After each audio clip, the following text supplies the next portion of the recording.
I'm back, and this is how to make your kitchen look more expensive. So the points I'm going to be making in this video are ways to make your kitchen look more expensive but without having to change your whole kitchen. Usually my videos are on how to design your kitchen if you were starting from fresh. This is a great one if you have an existing kitchen, a small budget, and you want to make some small tweaks just to make your kitchen look more expensive. Okay, let's get straight into the first point. The first one is to upgrade your sink and tap. If you have a sink that's undermounted, which means that it's installed underneath your worktop, this would be a bit trickier. However, if you have an inset sink, so a sink that kind of goes over the top of your worktop, it's a little bit more easy to change your sink. So if you have a stainless steel sink that has a large drainer, it can look quite cheap, and especially if you have a very basic tap as well to go along with it. So something like this is kind of what we want to avoid or what we want to upgrade. How do we make this look a bit more exciting?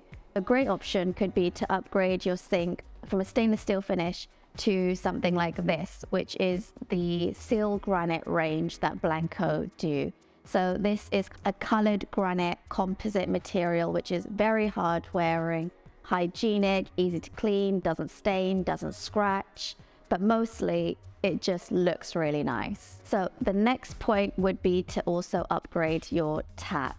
So a tap can make a very big difference, especially if you wanted to go for a bit more of a statement tap. So maybe a brushed brass finish. I think a brushed brass finish tap can go with so many different types of kitchens. It lends itself nicely to a shaker kitchen, as well as say an all black modern kitchen, or even a Scandi kitchen. It doesn't have to be brushed brass, but that's just one of my favorite finishes. You could go for some nice gold taps, or you could even go for a matching seal granite tap if you went for that seal granite sink. So upgrading your sink and tap can make a huge difference, but it doesn't require a huge budget. Okay, so the next point is to upgrade your worktop. This one is more costly than the previous point. It's a bigger job, and also finding someone who's happy to take off your old worktop and replace it with a new one can also be a bit tricky sometimes, because it could also potentially damage your existing kitchen units if it's not done properly. So you definitely want to make sure that you find the right people to do this, and somebody that's going to take a lot of care with your kitchen, because you don't want your kitchen units to get damaged while you're replacing the worktop.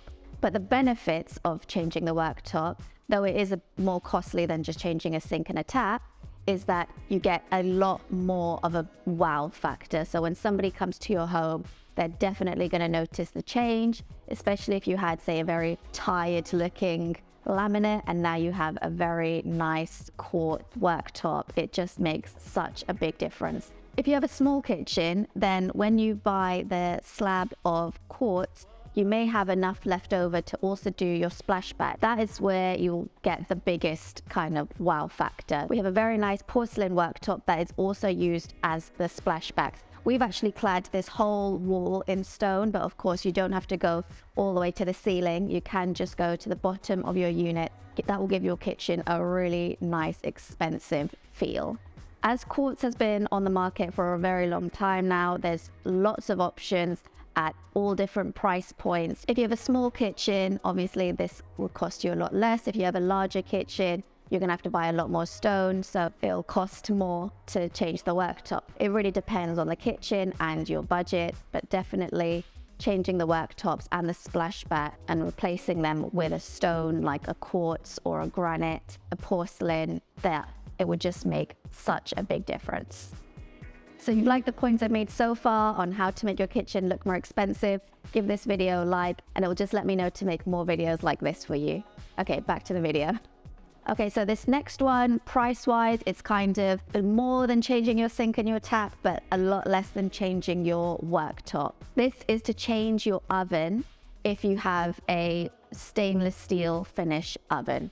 So if you have an oven that's stainless steel on the front face, then you might want to upgrade that oven to a black glass finish. So the black glass finish ovens just look a lot nicer, and they are usually the higher price point. There are some exceptions. If you were going to go for, say, like a Wolf oven, those are all stainless steel. Those do look very nice and they are a very distinctive look. So the great thing about ovens is that they're all usually the same size, which is 60 centimeters wide and 60 centimeters tall. There are a few exceptions if you were going to have, say, a double oven, or you can get a 90 centimeter wide oven. But generally, most ovens in the UK are 60 by 60.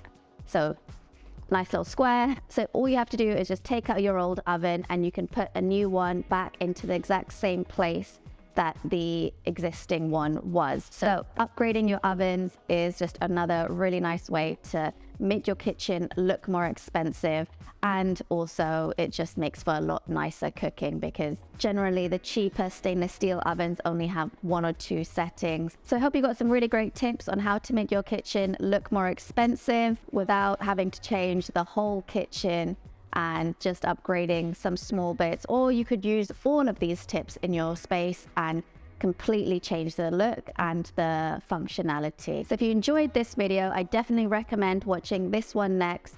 It's on the differences between a 700-pound oven and a 2,400-pound oven. So these are both Siemens ovens, great ovens, but just showing you what the difference in price will get you. So don't forget to subscribe, and I'll see you in the next one.